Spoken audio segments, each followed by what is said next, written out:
all cats old enough to catch their own prey gather here beneath the podcast for a clan meeting. Welcome to Paws Clause, a podcast where we read the Warrior Cats books in chronological order. I'm Scout, joined by my co-host and craft master Jill, and today we will be discussing Omen of the Stars, Book 4, Sign of the Moon.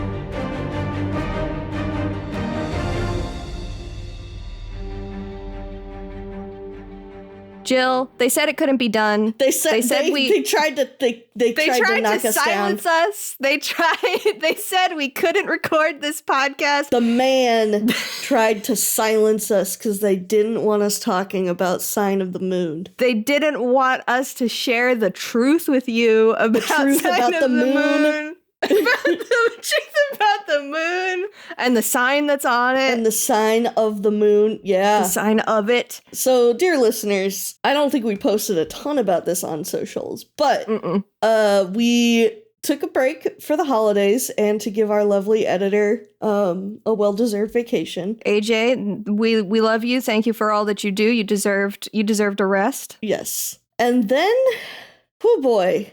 So after we took our break, I feel like the first thing that happened was just like, we just were both super busy and we were like, I can't get it done this week. Yeah, it was like we had both had like company for the holidays. We were both worn out. We were like, we've got a couple of weeks buffer. We can get this done next week. We will treat ourselves. We will not record this week. Yeah. And then sadly, very recently, my family, we lost our long-term cat that I've had since I was very young. She was 17. We miss her a lot. I was clearly not in the state of mind to be recording a podcast about cats killing each other. Yeah. So valid. We did not record for that. And then the week before that, I was in hell. Yeah, Scout was in hell. I was on fire. Scout was consumed by flames. The hells of Avernus rose up and consumed me. They sure did. So we've just had this January has just been Januarying. We literally have not gotten into record since beginning of December. It's been 2 months. It's been so long. I was like, I can't. What I've listened to, I did the QA listen for our most recent episode that came out mid-January in an Airbnb because my parents and my dog and I had to. Everything is safe. Our house is safe. It did not burn down, but we were close to one of the fires in LA and had to get away. We were right on the edge of the evac zone, so we weren't technically 100% required to evacuate, but the smoke was really bad, gamers. So we got out of there for a few days. And we're so glad that you did get out of there. It was a good idea to get out of there. Cut down on the stress a lot. But all of our best case scenario, all of our things are safe. Nothing in our apartment burnt down. Neighborhood is safe, no longer plagued by smoke. Shout out to the firefighters, doing great work. But when I listened to when I did the QA listen at that time, I was like, wow, this is a QA listen. I have zero memory of what we said. This is the first time I have no recollection of what we said, except I knew that Dick Fight Island was discussed. Yeah. And other than that, I didn't know what the hell happened. I was listening, I was like, damn, we make an okay podcast. Yeah. Yeah, it's been a January, guys. It's been a year. Woman, it's January. Yeah, how right. It feels. But they can't keep us down.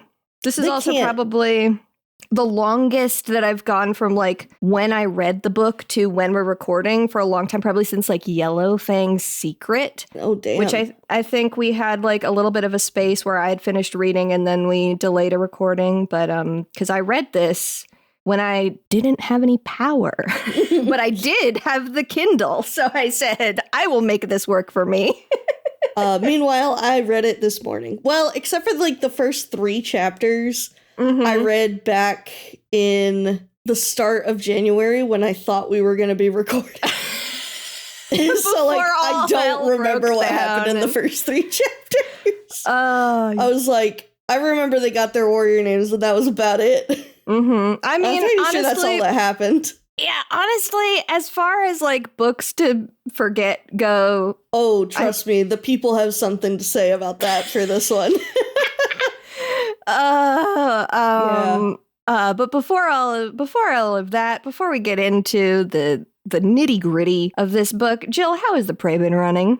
The prey's been running all right. I made one of my favorite meals to make this week. Ooh. Which is these orange chicken bowls that are made with ground chicken. Nice. So good. Unfortunately, so I did run out of the original chili crisp that I had. No. And so I did have to just get some from the regular grocery store. And I was like, oh, usually I can handle quite a bit of the chili crisp that I use. This was a much spicier chili crisp. Oh no, the unknown chili crisp. It was still really good. However, my eyes were watering. It happens, yeah. Sometimes it hits. Sometimes it hits. It was really good though. I really super easy meal. I made a really delicious, easy like meat and rice bowl too. I made a Japanese ground beef and ground beef and peas, like ginger and soy sauce and brown sugar. You cook that up in the frying pan. You put that over rice. It came together so fast, and it was so nice and tasty, so easy. It was delicious. Great new recipe for my rotation. Oh, love that. We were bad today, and we ordered from this like cafe and bakery sort of place that like serves breakfast all day. Ooh, because Eric was craving breakfast food. They're a bakery. They have many desserts, so I tried their coconut cake. It was really good. A little too much icing for me, though, but it was a really good cake. And they apparently have a 5-flavor pound cake on their menu. Whoa. That's supposed to be, like, super good. So next time I order from there, I'm going to be trying that pound cake. I gotta know what the 5 flavors are. Yeah. You gotta tell me the list once you try it. What are them flavors? What are the flavors?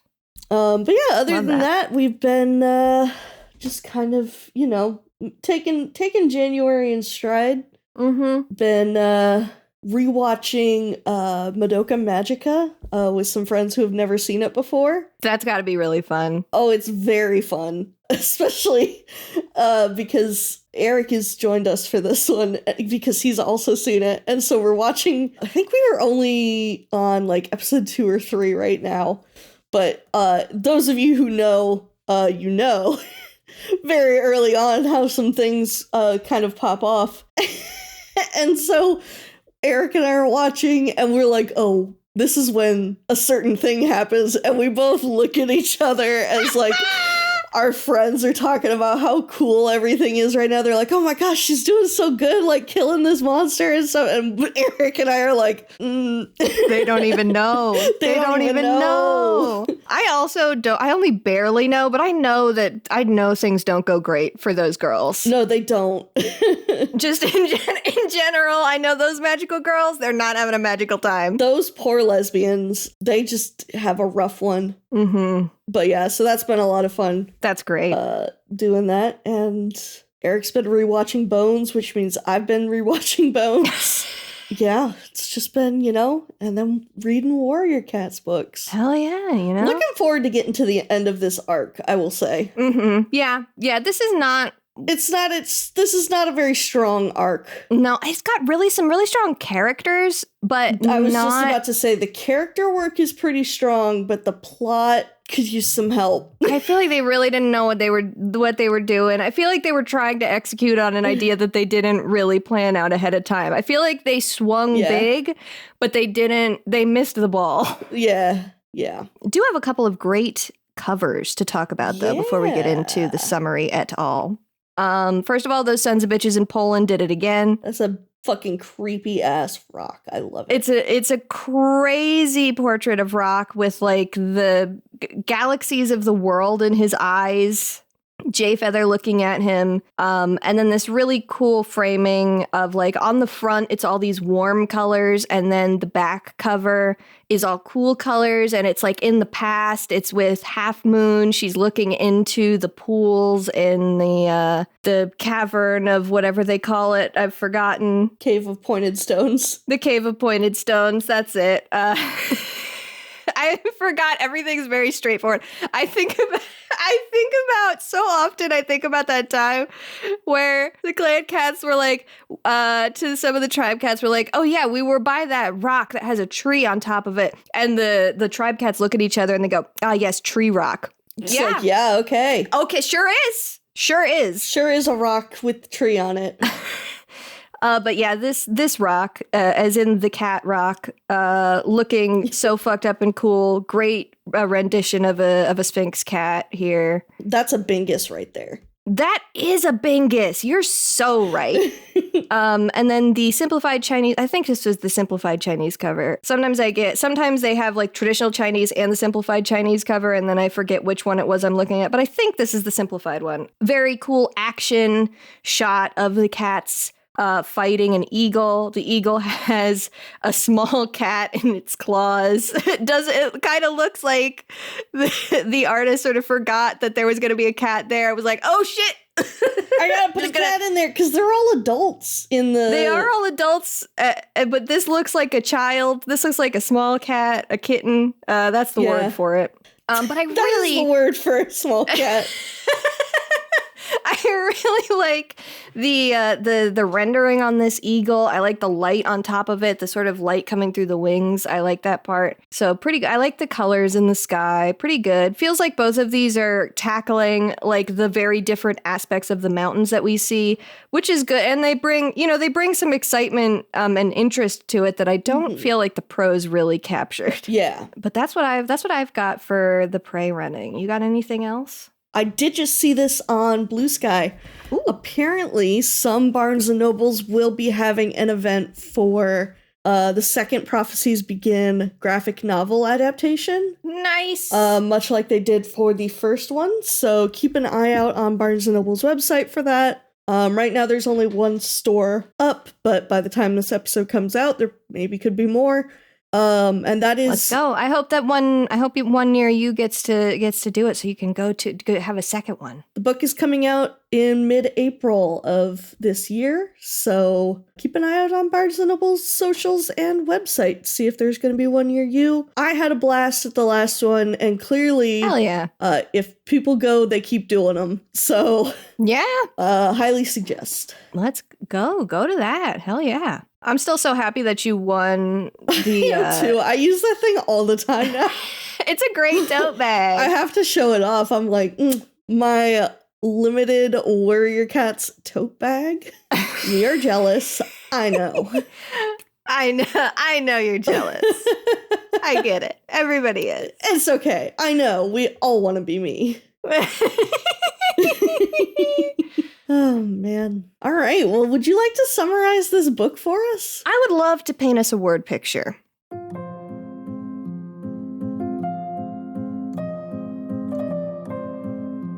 The prologue brings us to the tribe of Rushing Water once more, where we learn that Stoneteller, still bitter and faithless, now in the last days of his life, is refusing to name a successor. Determined for the tribe as it exists now to die with him. Beside the lake, Dovepaw and Ivypaw are given their warrior assessment. Thoughts full of worries about her sister and the prophecy, Dovepaw stumbles at several hurdles, but redeems herself when she keeps a clear head and helps rescue a clanmate after one of the tunnels collapses beneath them. Assessments completed, the sisters are given their warrior names, Dovewing and Ivypool. Jayfeather, meanwhile, convinces Lionblaze to help him explore the newly exposed tunnel entrance, which isn't far from where Hollyleaf disappeared all those moons ago. Their investigation uncovers something that brings shock and hope to the brothers in equal measure. their sister's body is not here. Which means there's a possibility she didn't die after all.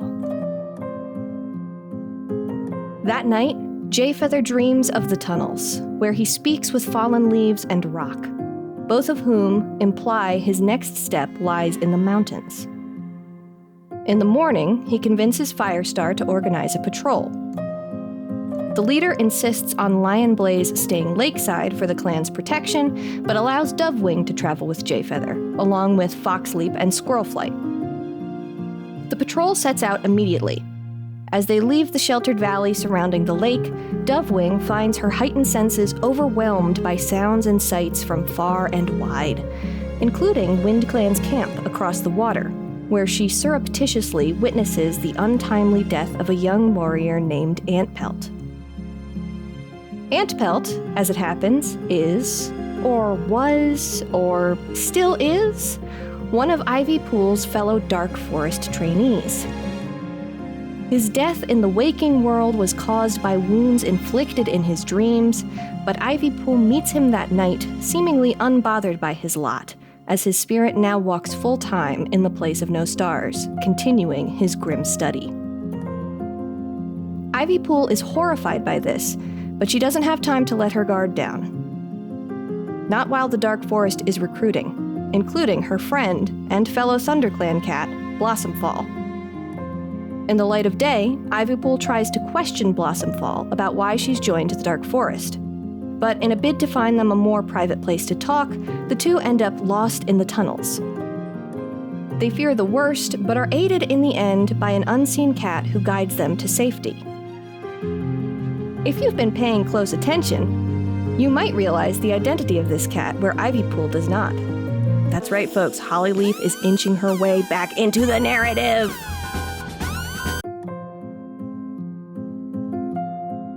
After making it safely to the tribe, Jayfeather tries to convince the dying stone teller not to give up his faith. As the two cats argue, Jayfeather is swept up in an awful vision and pulled into the past as Jayswing once more. This time, he visits the ancient cats as they struggle to settle into their new home behind the waterfall, many of them regretting the choice to move to the harsh and unforgiving territory. Reunited with Half Moon, Jayfeather is tempted to abandon all responsibility and to live out his life with her as Jayswing instead of returning to the present. But Rock appears to convince him his path is different, and so is Half Moon's. She must be appointed as the very first stone teller, guiding the official formation of the tribe of Rushing Water. Returning to the present, Jayfeather finds his work is not yet done. The current stone teller draws his last breath, and still no successor has been appointed. The tribe's ancestors tell Jayfeather the selection of their leader falls on his shoulders once more. He appoints Crag, and Half Moon's spirit appears to reassure him he's chosen well. The clan cats depart for home, and Half Moon calls out one more goodbye to Jayfeather, declaring she'll wait for him in the afterlife, as long as it takes.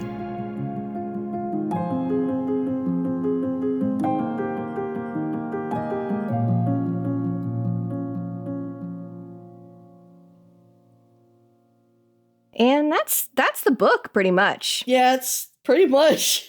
There were a couple of there's a couple of interesting scenes with Briarlight. There's a really fun little like nighttime training thing that happens by the lake with Lion Blaze and Ivypool and Sorreltail and Brackenfur, but like none of that was really plot. It wasn't carrying the plot in a way that I felt like it was really warranted with being in the summary. Mm-hmm.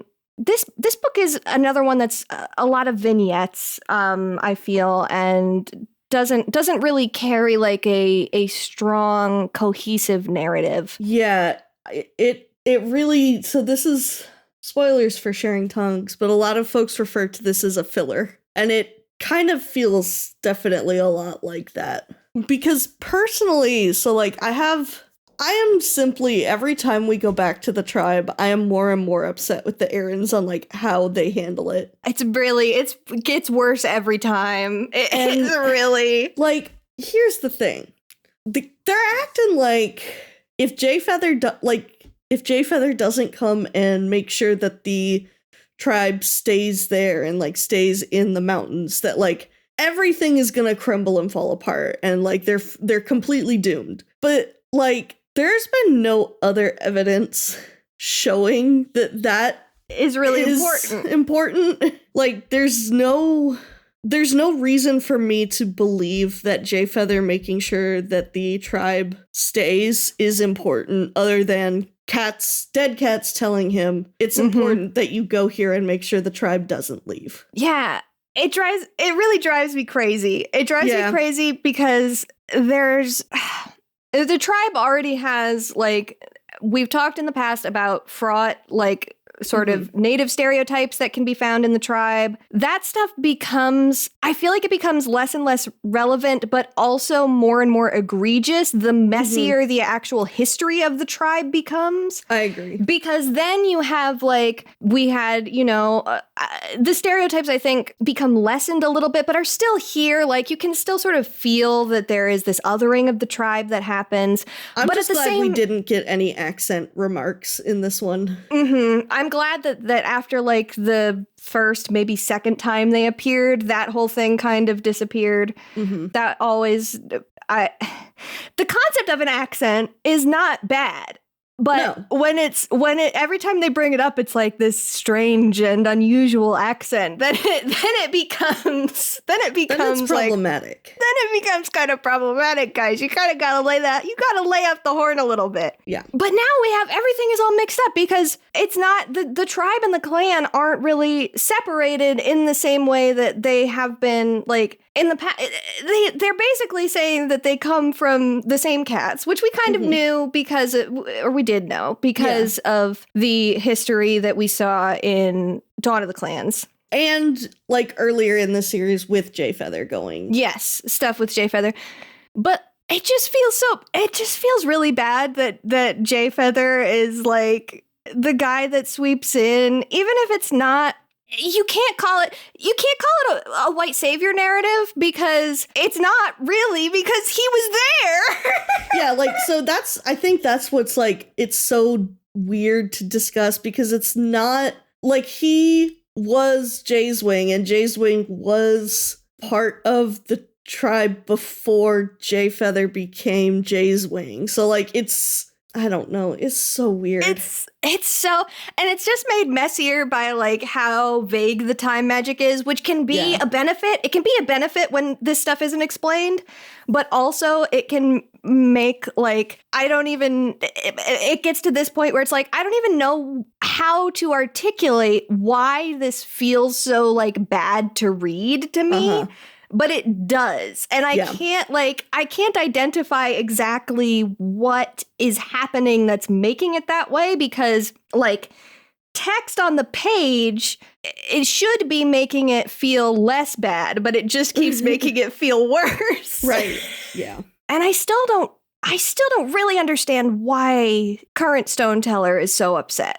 Like, and like that also, what doesn't make sense to me is like, current Stoneteller, in my understanding, is like, our ancestors have abandoned us. But there's nothing stopping them from talking to Stoneteller. Yeah. And like, they're talking to Jayfeather, and they're like, Jayfeather, you gotta go tell Stoneteller. And I'm like, why don't you guys just tell Stoneteller? Like, exactly. Why does everything have to be mediated through Jayfeather? That's what I'm And there's saying. No reason except that he is protagonist. He has protagonist privileges. Yeah. Like, that's the thing. There's no other reason. What was the reason? Yeah, it drives me fucking up a wall because I really, like I've mentioned before, young Jill was so into the concept of there being other groups of cats that work differently than the clans. Because on paper, that's a great idea. Yeah. And I just feel like at every turn, the Erins have fucking bungled it. They and really dropped the ball every single time. I can hope that maybe in the future they'll do better. I don't think they're going to do better with the tribe, but maybe they'll do something better with something else. But good God. Good God, girls. You gotta stop. doing this. Yeah. Whatever this is, you need to drop it. You need to just let it lie. Yeah. I think that we went on our tribe rant. I feel like that also like was our overall thoughts for this book. Yeah. The overall scope of this book feels very sporadic, very you talk about filler. It's kind of the worst kind of filler, because a filler episode can be great because it teaches you something new about the characters. Yes. I feel like there's not. I feel like there's maybe a couple of small moments where we get something with regards to like what's going on in the Dark Forest and stuff with Ivy Pool, and like I do think that I do think Blossom Fall has some interesting stuff here. I like getting to see Half Moon again. I really like Half Moon as a character, and Half Moon's like relationship with Jay Feather I think is really like interesting and fun. But mostly it's not teaching me anything new about the characters. Mostly the status quo across the board doesn't feel like it changes with this book. Yeah. Even with the tribe, the whole thing of going to the tribe, like they also aren't really solving any of the tribe's problems. Yeah. They aren't. Like they give them the tribe could have just appointed Crag on their own. It wouldn't have been that hard for them. That's the thing. That's another thing that drives me crazy about the tribe, is that they're just not. They're never given any agency. They're never allowed any agency by the authors to do anything for themselves, which is I think the thing that like that I'm trying to put my finger on and can't really. But that's a lot of it, is that they just are not given any kind of agency in the story as a group or even as individuals. Yeah. It drives me nuts. Yeah, really rough. But back at the beginning of the book, I just thought it was weird that Jay Feather and Lion Blaze were so concerned about the possibility of Hollyleaf's body being found that like they sort of like, guys, there's not evidence on her body. What do you think they're going to find? Yeah. Also, like, it's not like you guys killed her. Yeah.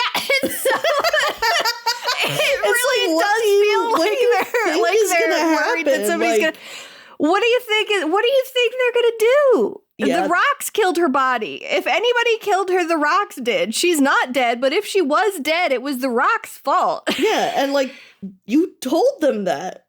Yeah, you guys expressed that information. They didn't just think that she went missing. Like, I don't know. That was a really weird, it just like took me out of it. I didn't know what that was about. Who fucking knows at this point, man? What I did love was Dustpelt and Brackenfur being clan dads. I love that, like, they're always the guys that are fixing up, they're doing the construction jobs, they're doing the handyman stuff. Dustpelt and Brackenfur are on the job. Mm-hmm. That's one of my favorite things in the early parts of the book is Dustpelt and Brackenfur like doing clan repairs. Yeah. They're just such dads. They really are. No cats have ever been more dad than those two. That's so true. I hope that they're really good friends. Like, we don't get to see it, but I kind of hope that Dustpelt and Brackenfur are like secretly they're like the two dads that are grilling together. Oh my god.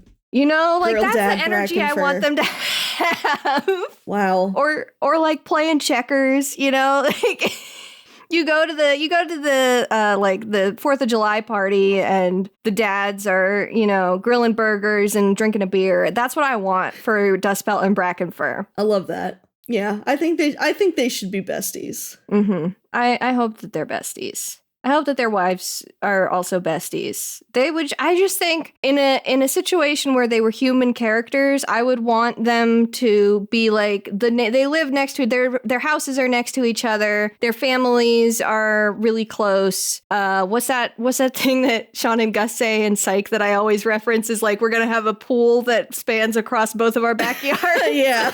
That's the energy I want for them. Yeah. In the early book, we did have another Jay Feather moment that was based to me, which was a good moment of growth where he was about to get really mad at Lion Blaze for babying him about something, but then realized that like Lion Blaze wasn't actually doing that. It was just Jay Feather's own perception of the words that Lion Blaze was saying. Mm-hmm. And I was just really proud of Jay Feather for that. Jay Feather, you're learning. Your brother is stupid sometimes, but this time he wasn't stupid, and you recognized that, and you de-escalated yourself before you snapped at him, and I'm really proud of you. Growth. Growth. Can we just take a moment to appreciate Jay Feather's growth? Yeah. And now we get to... This pissed me off. I don't want to talk about it. I don't want to talk about it. This pissed me off so much. I literally put the book down and just like, I've been playing Balatro a lot lately because one of our friends got it for me for the holidays, and I've become obsessed. Welcome. Mm-hmm. Oh, it's so easy to get obsessed with Balatro. It is. But I put the book down and I pulled up Balatro and I did like 2 runs of Balatro before coming back to the book. I gotta go play Balatro, cool off after this. Literally, I was like, I gotta cool down. I can't be getting this pissed off. It's unacceptable. It's really an unacceptable thing that happens. Explain to the listeners what happened. Y'all thought Ash for Watch was done. Fucking nope. Because Jay Feather is walking around in StarClan with Yellowfang, and Yellowfang's like, oh my gosh, look at how cool everybody is in StarClan. Even though literally the last 3 books, every clan in StarClan was like, I'm not talking to these fucking people. Yeah. But she's like, oh my gosh, look at Crooked Star invites her to come share fish. And I'm like, the fuck is going on, first of all? But she's like walking him through, and Jay Feather sees Ashfur in StarClan. And he's like, why is Ashfur here? Reasonably so. Mm-hmm. I think he's justified in that. I agree. And Yellowfang over here is like, well, why not? His only fault was loving too much. Attempted murder. Attempted murder multiple times. Attempted murder of, first of all, your fucking clan leader, your deputy, your medicine cat, one of your senior warriors, 2 of 3 children. 2 other warriors. Like, what the fuck are you talking about? He tried to kill 6 people. It's insane. He literally colluded with Hawkfrost, who is in the Dark Forest. Who is number 1 Mondo public Forest enemy guy. number 1 right now is Hawkfrost. Yeah. And his crony Ashfur is just, oh, well, he just really liked He just loves Squirrel Flight so much. He gets to go to heaven. No, fuck off. This is so stupid. I am so... See, I'm getting heated now. So here's the thing. I loved Yellowfang. Great character. Ever since Yellowfang became, the medicine cat that, Jay Feather chats with in StarClan, she has been taking L after L after L, and they have butchered her character. I know, it's really beyond bad. repair. I cannot... This shit is unforgivable. It's so bad. It's so bad. I don't know how did they do this? I don't know how Ashfur got into StarClan. I don't know how that happened. I just can't fathom it. I cannot say more at this time. I know you can't, and I know what you're talking about, and that's additionally why I'm pissed. I cannot say more at this time, but we will return to this. But yeah, this pissed me off for real. I was like, I can't. I literally had to cool down. It was too much for me. One of the most unhinged lines in the entire series. Yellowfang just really taking L after L after L after L. You're right. This is also the scene where she says some shit about that Jay Feather has to save is protecting all the clans. And it's like, okay, well, Yellowfang, which one fucking is it? Do all the clans have to stand alone and you're going to yell at Jay Feather for saying that the medicine cats can still be friends? Or is Jay Feather protecting everybody and they need to consider themselves one unit? Which is it, Yellowfang? Yeah, that's what literally pisses me off so bad is the immediate switch up between books. Because that was the whole thing of book 3. It was a massive part of book 3 and it's just not present here at all. Yeah. They even make mention in the beginning of the the gathering where all of the medicine cats are not talking to each other, and Dovewing is that's fucked up. Yeah. So what is the truth? What is the truth? Drives me crazy. The truth is that I don't think the Erins really knew what they were doing with this arc. But that doesn't make it better. No. I can understand where your problem lies, but I'm still angry about it, Erins. Yeah. One nice thing, Fox Leap is just a pleasant guy. Yeah, what a cool guy. What a fun little guy. just a shout out to Fox Leap, who's just like a nice, fun, pleasant dude in this whole book. It's good. It's nice to have him as part of sort of the main party here as they go into the mountains. He's just a nice little guy. I like him. He's just a nice little guy. And I like that I'm pretty sure that he was Squirrel Flight's apprentice, if I'm remembering right. So it's nice. Yes. You know, I love a mentor and former apprentice. And he is one of Ferncloud and Dustpelt's kids. Yeah, he's one of Ferncloud and Dustpelt's kids. So, yeah, he's just a pleasant dude. Fox Leap and Ice Cloud both having some nice little moments in this one, because Ice Cloud did get her shoulder dislocated in the beginning of the book. She got her moment in the spotlight. There you go, girl. There you go. And the other thing is there was one moment where Squirrel Flight, after almost getting stuck under a bush, like turns around and says something like, "See, I didn't get stuck." And it's clear that she is... That fucking killed me. It's clear that she is like reacting to the idea in her head of Brambleclaw being there and like, oh, he's not there and they're fighting. Yeah, that shit hurted.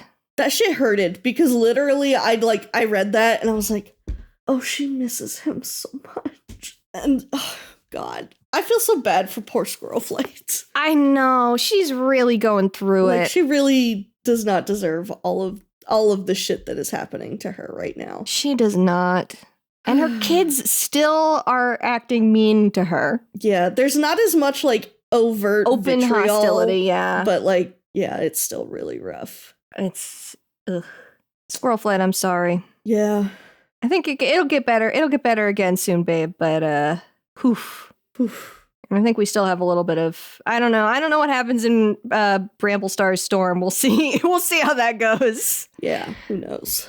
Oh, yeah. So the Blossom Fall in Dark Forest thing was like interesting to me, but also kind of like really hones in just how focused the books are always on ThunderClan, because you see there's multiple cats from the other clans training in the Dark Forest. Right, but we aren't getting a focus on them. But we didn't get... No. There was it was just Ivy Pool for ThunderClan. Oh, and yeah. Narratively, I get that's because they wanted to give Ivy Pool her moments and to not complicate things, because we are always looking at ThunderClan, but it really does kind of not unknowingly, but without unintentionally hammering home that ThunderClan are the good guys, because it does. We only have one cat in the Dark Forest, and she's a spy.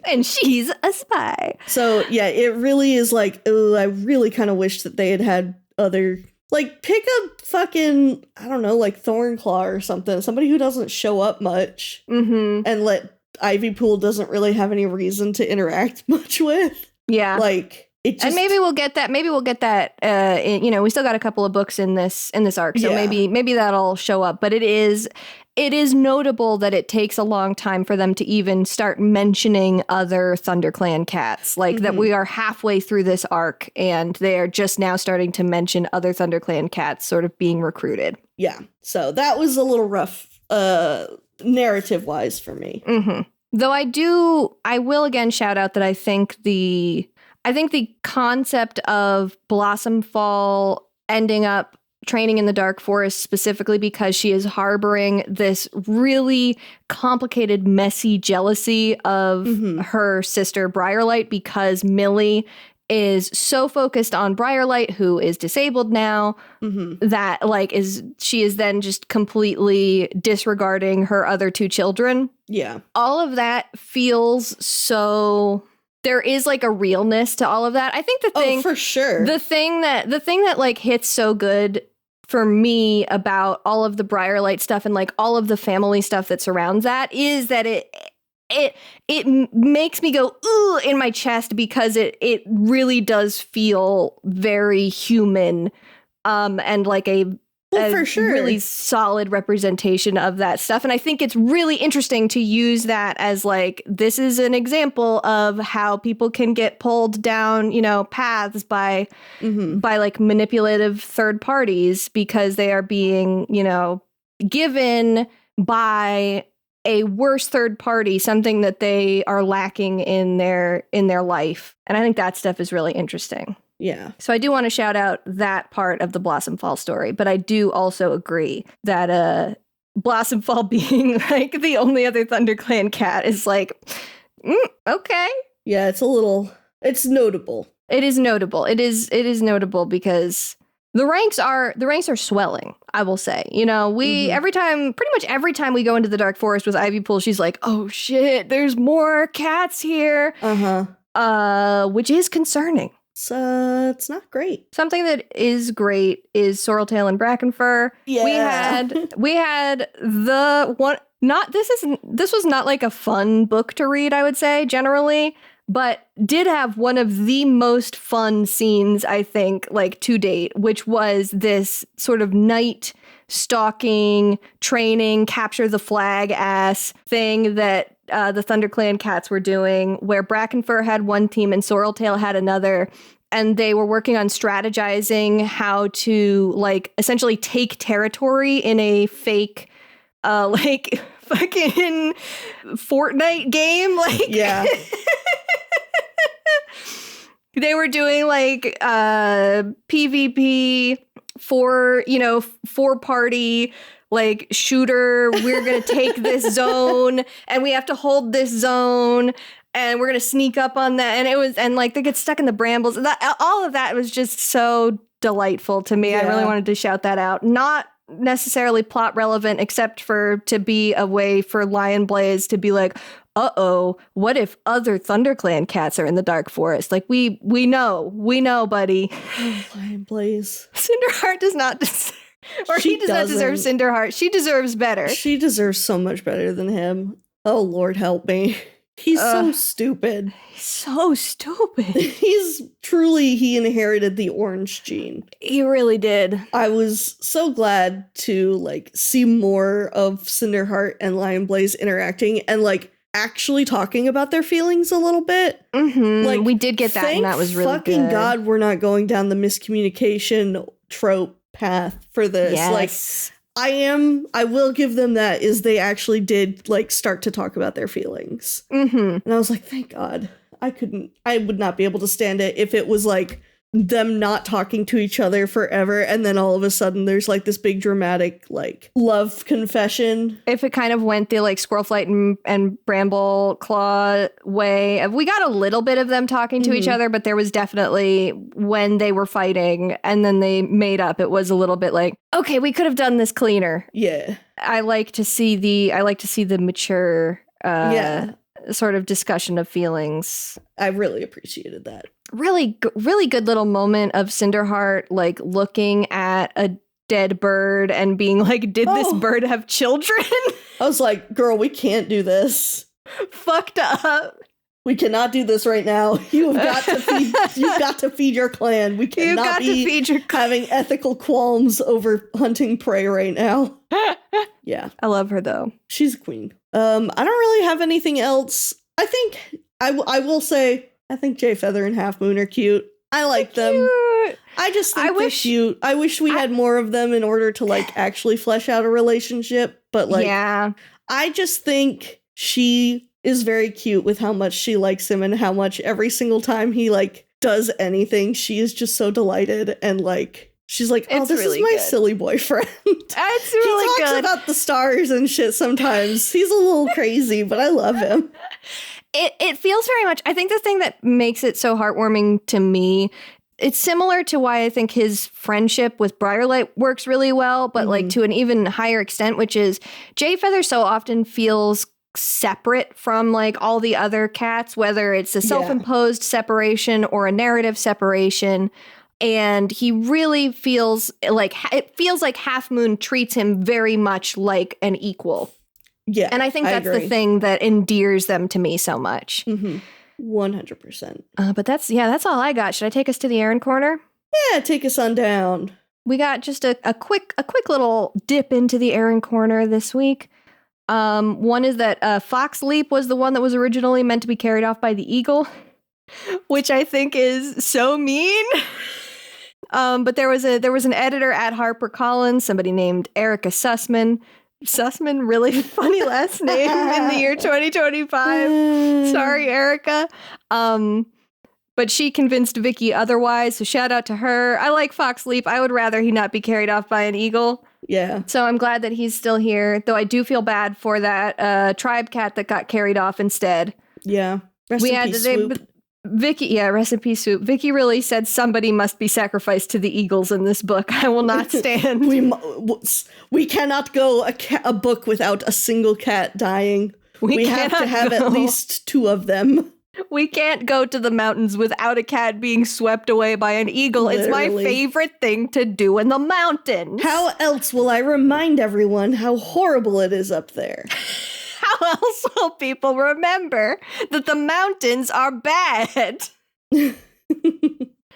Oh, Vicky. I can't find all that much information on this, but Vicky did originally state that there wasn't reincarnation with Jay's Wing, Dove's Wing, Lion's Roar. I think in the past arc, she had said something about that it's not actually reincarnation. But at this point, it's pretty explicit in the text. And I think Vicky also says that it's been retconned, that there is reincarnation happening here. And I just don't see why. It doesn't make It doesn't seem to be necessary to It doesn't the really story. serve a point other than Jay Feather being oh shit, there's my cousin and my brother, but they don't know that. Yeah. And we're also not special in this timeline, but I am. It doesn't fucking... Very messy. Once again, very much it does not seem to make sense why that is happening. I do not see... There's been no narrative reason for that to be a thing. So it's not really... it's not serving the story at all. Yeah. Very weird. So I wish that I could find, I would love to I would love to just pick Vicky's brain about this, but I don't know if she even has any thoughts about it. It could just be something that she was I'll throw reincarnation in here. Yeah. But it's because it has so many implications, but none of them are really interrogated at all. Yeah. That was just about all I found. So once again, a bit of a light Erin Corner. And so I thought I would take this moment to remind all of our lovely listeners out there, if there's ever anything that you know about any of these books that I seem to have missed in my research, please feel free to write us an email, shoot us an email, give us that if you'd want to hear us talk about it. Always glad to have some listeners sort of crowdsource some of the trivia, because it can be the internet sparse. The internet is hard to search at this point, and a lot of this stuff, especially stuff that was said on Vicky's Facebook or on the forums that don't really exist anymore, is just stuff that it's hard to find if you don't know that it already exists. So if there's ever anything, please feel free to throw it our way. Love to learn stuff.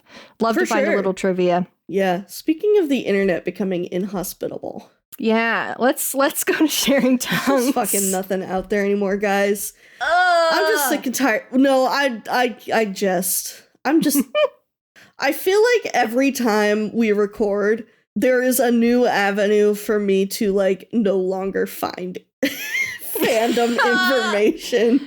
Yeah. I just feel like every single day is a struggle. Tumblr, we still got some stuff though. The girlies are out here. They're saying Ivy Pool and Blossom Fall are gay and in love, and you know what? I support them. Seems like it is a very popular ship, actually. I can see why. Yeah. What is it about ThunderClan and all of their lesbian apprentices? I don't know, man. These girls are gay. They really are. I'm here for it, though. I'm here for it. Everybody fucking hates the mountains. Everybody's every time the mountains come up, I know it's going to be a boring book. And I'm that sucks so bad that it's true. Like, I know. It sucks that they're right, because I don't want that to be true. Yeah, exactly. Like, it sucks. It sucks that is the state of things, and that is just, like, the reality that we have to live in, because it could be so much better. Yeah. This, I think, was from the very beginning of the book. There's a section of Dovepaw getting pissed off at Lionblaze because they kind of coerced Ivypaw into spying on the Dark Forest. Mm-hmm. And Lionblaze is like, we don't have time to talk about that right now. And this person was like, Dovewing should be allowed to attack Lionblaze with her teeth. They're right. They're right. Let her attack him. Kill attack. Kill. Everybody's tags are kill attack. Lionblaze. When it comes to Ivypaw, especially, Lionblaze is like so uncharitable. He really is. It sucks so hard. It does. And Dovewing should be allowed to attack him with her teeth. I agree. There's this other image. So kind of towards the end of the book, I don't fucking remember who says this to Jay Feather, but somebody it's the says, tribe. It's the tribe of Endless Hunting, I'm pretty sure. Okay, yeah. The tribe of Endless Hunting says to Jay Feather, there's 4 cats, which, like, fucking make up your mind. This is just an image of Jean-Luc Picard from Star Trek just yelling. The text says, there are 4 cats. It's really good. I just thought it was funny. I don't know why it makes me laugh so hard either, but it really does. Then I also just have to say, as this is appropriate because we just passed my wedding anniversary, the quote that my maid of honor quoted in her speech at our wedding was from this book. Yes! So, I was reading that, I'm like, wait a second, this sounds familiar. Where have I heard this before? And then I'm like, oh fuck, that was in my wedding. Oh yeah, happy birthday to Warrior Cats. Happy 21st birthday to Warrior Cats, and happy anniversary to Jill and Eric. Your wedding anniversary is the same day. Yeah, I will never let him forget. Happy birthday, Warrior Cats. You can officially drink in the United States. Let Firestar have a brewski. Let Firestar have a brewski. Let him crack open a cold one with the boys. This is exactly what you just said, which was, this is a post that says, Brackenfur uses leading a night training patrol as an excuse to play strategy board games with his wife. Yes! Yes! This is what I want. This is what I want in life. And then a lot of folks calling it a filler book, which we've kind of already discussed. Yeah. AO3 is pretty sparse, but there were 6 for Sign of the Moon specifically. One of them was a fic about Breeze Pelt and Ant Pelt. Not as a ship, but like about like just before Ant Pelt dying and Breeze Pelt kind of like swearing him to secrecy no matter how bad things get. Damn. Half Moon has 57 fics. And Jay's Wings specifically has 14. Half Moon really outpacing her boyfriend there. Well, yeah. There are 31 for the Half Moon Jay Feather / Jay Wing ship. And there are 32. I decided to look it up since the girlies on Tumblr were Raven. 32 Ivy Pool Blossom Fall ship fics. I love that beat out Half Moon and Jay Feather by 1. That's really good. That's, you know what? Good for them. Good for them. These bitches gay. Nothing on Blue Sky. Nothing on Beesky. That's okay. And then I looked up some of the Storygraph reviews, so here's some selected quotes. This was a disappointing novel in this series. The only reason it gets a 3 out of 5 is because of Half Moon and Jay Feather. Yes. Actually pretty slow. Most of the time I don't mind reading, but this one took me a bit of determination to pick up. I feel that. It still isn't revealed how the 3 will save the clans, so hopefully we find out in the next 2 books. I don't think I can cope if they drag this out any longer.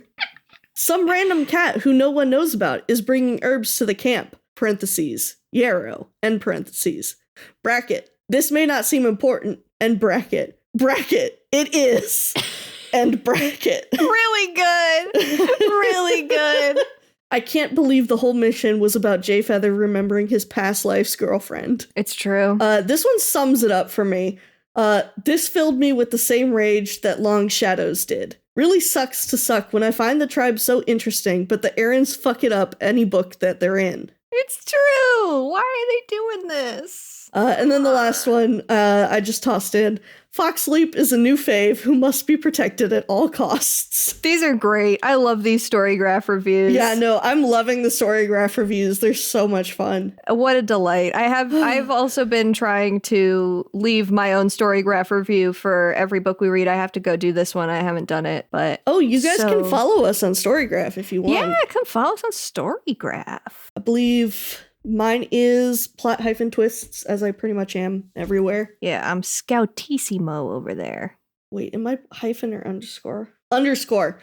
AJ. Plot_twists. I'm plot_twists. You have that great image of Firepaw as your yes, icon. I have the Firepaw from the graphic novel where he's really like good. halfway eating a piece of prey when he gets caught. It is one of my favorite images. I love it so much. Good. It's so good. My icon is a little drawing I did of myself going and chewing on a piece of paper, which is also incredible. But yeah, you guys can, if you want spoilers on what we think of the books, sometimes we'll post our reviews or our star ratings. Yeah, before the episode. And you can also see what else we're reading. Maybe get some suggestions. So I like Storygraph. I think it's a fun little app, and it is a really good alternative to Goodreads. It is. I'm having a great time with it. It's really nice. Yeah. Got to use it a little more. Me too. But when I do use it, I find it very enjoyable. Worth noting, a friend of mine, Katie, who is the one who sort of prompted me to download Storygraph in the first place and start roping all of my various friends into it, has declared that like the first quarter of 2025 is reread your comfort fiction from childhood time. Ooh. So this is a little shout out. Everybody, yeah, we're doing it on this podcast. I've also got the Wolves of Mercy Falls books on my shelf out there, and it might be time to reread those. Thinking about them all the time. If you want to see like where so much of the DNA for so many of my own OCs comes from, look no further than Sam from those books. Jesus, he's right so there. Man, I haven't read those books in forever. I think I love a Maggie Stiefvater book. Well, should we talk about our Warrior Cat of the Week before calling it a night? Yeah, I would love to talk about our Warrior Cat of the Week. Mine this time is Half Moon. I just like her a lot. Aww. You know, we talked about it. I was thinking about it. Blossom Fall was my backup. Blossom Fall's the one I almost chose. She's a good character. She's a good character. She's really interesting. I think we could get a little bit more Blossom Fall, and then I would love to push her up to the top. Mm-hmm. Yeah. What about you? Funny enough, Jayfeather. Jayfeather. I just really like, as much as the way that they handled the tribe pissed me off. Like, most of Jayfeather's time in the tribe was him back with the ancients rather than with the tribe. Yeah. And as I'm finding in this particular arc, like, I love Dovewing. Like, I love her chapters. I think she's a great character. But I've just really been enjoying Jayfeather's chapters a lot this arc. I think Jayfeather really shines in this arc as far as like characterization, like character voice, the way that he thinks, the way that he speaks. And his like connection to StarClan really, like, I don't think the plot would work without that. Yes. Yeah, and the way that he like gives them shit so much. Yes. He could stand to give them more shit, but still good for him. Yeah. So I thought he was, you know, always fun to read from his perspective. Half Moon was my second choice. So there we go. Like that she was your pick. I love that we get the representation of both sides of the ship. I just like them. I don't know. I just think they're nice. There's not that much there to like, you know, we don't get a lot to work with, but there's just something pleasant about them. I like the two of them. They're just cute. Jayfeather deserves some happiness. You know, he's doing a lot of hard work all the time. Yeah, he's exhausted. Been through a lot. He's been through a lot. Just let him have his girlfriend for a bit. I really like that there's the moment where he's like, what if I just stayed in the past? And like, what if I just stayed here and kissed my girlfriend? Yeah. And didn't have to think about responsibilities anymore. What would you fucking do about that, Rock? And Rock's like, you can't fucking do that. And he's like, I know, but like, what if? But what if? You know, just let me just play with the space. Play in the space with me, Rock. And Rock is like, I'm not fucking doing this. I'm not fucking playing with you right now. You better get your ass back in the present. Get your ass back to the present, baby. Oh, yeah. You want to take us out, Scout? Let me take us out.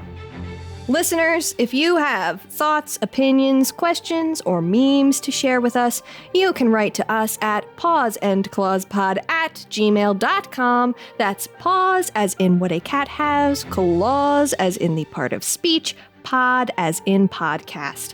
We are also on Blue Sky at Paws and Claws, and on Tumblr at Paws Clause Pod. Listeners who are 18 years and older can come join us on Discord, which will be linked in the show notes. We are brought to you by the TWG Podcast Network, which you can find at theworstgarbage.online. Last time I mentioned the Game Jam. That has concluded now, and you can, I'll put a link in the show notes so you can go see all of the wonderful things that the Game Jam made. It was a great time. Yeah, there's some really great stuff over there. It was a lot of fun to participate. I still haven't gone through and played a lot of them, but I did go through and play... Oh God, what's it called? Little Adventure for a Littler Alien. Oh, that sounds so cute. That one. It was so fun. We also have we reposted a link on our Blue Sky when the jam ended, so you can also find the link there. Perfect. Thank you, Jill, for doing that. You can find me on Tumblr or Blue Sky at Humble Goat. My Twitter account technically still exists, but it's locked and I might delete it soon. So you can find me on Tumblr or Blue Sky at Humble Goat and see the art that I do, including our podcast cover art, at scoutwilkinson.myportfolio.com. And you can find me on Blue Sky at plot-twists or on Tumblr at antique-romantic. Much like Scout and quite a few people, I don't use my Twitter anymore. I still have to keep it up for side gig purposes, but unfortunately, but I do not post there except for promoting projects that are otherwise not leaving Twitter at those points. So if you want to see non-shill, the non-shill side of things, definitely go to the Blue Sky. That's definitely where I'm hanging out more these days. Or Neopets, honestly, like, fucking whatever. Our next episode will be out in 2 weeks, where we will discuss Omen of the Stars, Book 5, The Forgotten Warrior. Read along by buying the book from a local bookstore or checking out a copy from your local library. Until then, dear listeners, may StarClan guide your paws.